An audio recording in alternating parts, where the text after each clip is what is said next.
10 years or so.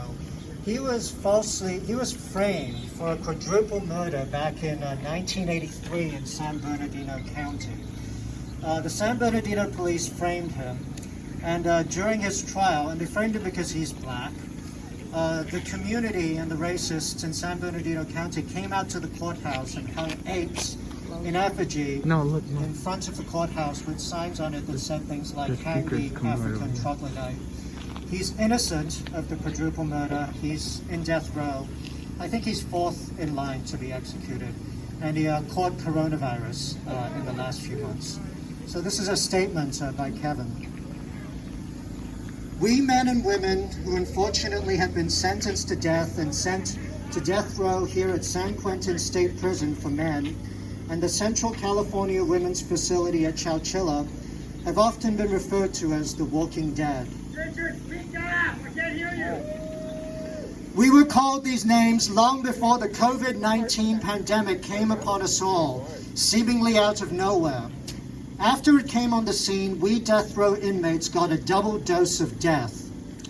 Since May 1985, when I first arrived at San Quentin, I have been living under the constant threat of man-made death, state-sanctioned torture and murder, first by way of the gas chamber, then later by lethal injection. I have been living under the threat of death for close to 40 years for murders that I, Kevin Cooper, did not commit. In 2004, when I came within 3 hours and 42 minutes of being executed by lethal injection, I was at least able to prepare myself as best I could for this crime against humanity that was going to take place against my black body by prison guard executioners trained to do this, by burning me alive from the inside with their poisonous lethal injection drugs. We on death row see our plight 10 times worse than the regular prison population because, after all, we are on death row, deemed unworthy of life by society.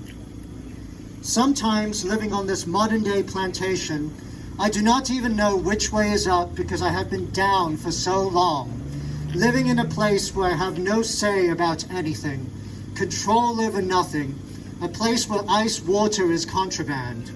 There is no clean air inside this building called East Block, where I am forced to live against my will. From this place where loneliness is my best friend and death is my constant companion, am I going to make it out of here alive or dead in a body bag? I have to remember, and I want you all to remember, as Sister Angela Davis says in the title of her book, freedom is a constant struggle. And I want you all to chant with me, free Kevin Cooper! Free Kevin Cooper! Free them all! Free them all! Thank you.